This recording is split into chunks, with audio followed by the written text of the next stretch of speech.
We now know why using the zoom function is off limits, and that if we are interested in zooming, we simply move closer to or further from our subject. However, there is a limit to how close we can film with our cameras before the footage becomes blurry and unfocused. To demonstrate this limitation, we will film a basket of baguettes at varying distances because they have a lot of nice texture, and we'll be able to clearly see when the image begins to get blurry.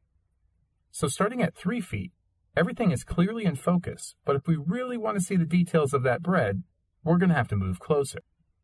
Moving to a little over a foot, the bread is still in focus and it's now easier to see all those delicious nooks and crannies. This is the optimal distance for capturing extreme close-ups. As we move to about 6 inches away, you'll notice that the sign is blurring out of focus along with the bread in the foreground. We are now officially too close. But if you've noticed, the bread in the background remains in focus because it's still about a foot away. And as we continue to move forward and get within inches of the bread, it just becomes a blurry mess.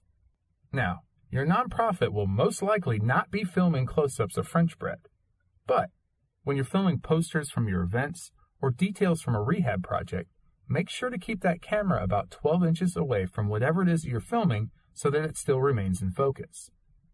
Now, the exact distance will obviously depend on your camera.